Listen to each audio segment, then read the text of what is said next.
O que você traz assim de pontos principais que quem trabalha mais com grãos tem que prestar atenção, são desafios dentro do ILPF, pensando em ter um desempenho legal também da soja, do milho ali entre as árvores?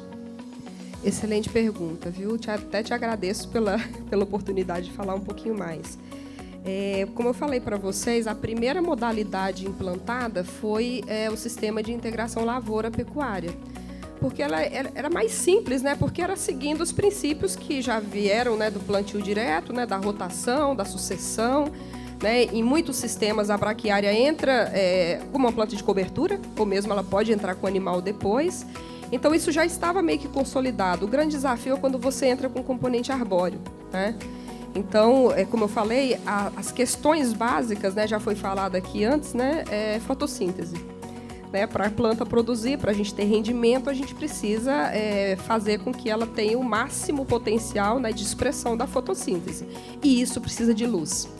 Então, o grande desafio hoje é colocar sistemas, porque quando você vai fazer o plantio, né, e você vai estar trabalhando com isso na prática, a gente sempre recomenda o plantio leste-oeste, no sentido leste-oeste, para você ter o máximo aproveitamento da luz durante o dia, né?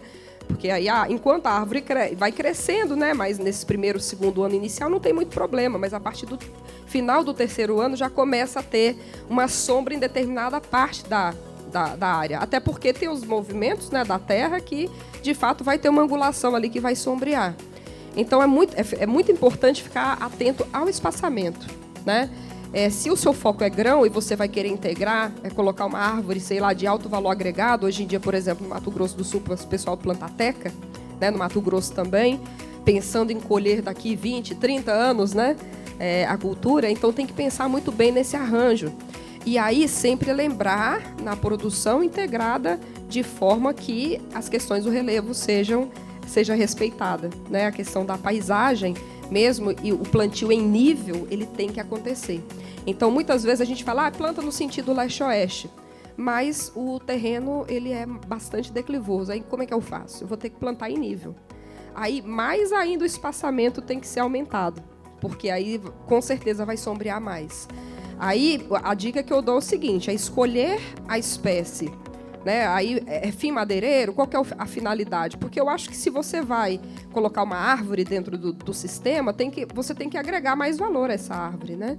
Então, pensar no ciclo de vida dessa árvore, como é que você vai conduzir ela ao longo do tempo. Porque não é só colocar a árvore também vai ser mais um componente que você vai ter que manejar ao longo do tempo. Vai ter que fazer desbaixo, você vai ter que fazer a desrama periódica, né? Se vai ser 1, 2 ou 3 linhas ali que você vai colocar, que é o que a gente chama de renque, vai depender muito do objetivo, para que você vai utilizar essa árvore. Então, eu acho que a exploração desse componente arbóreo tem que ser muito na agregação do valor.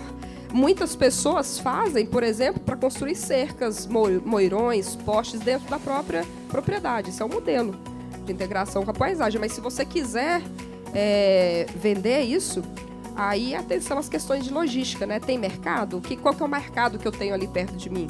Por exemplo, Minas Gerais hoje, né, basicamente é siderurgia, né? Então, o pessoal leva o eucalipto para a siderurgia, que é o que paga melhor.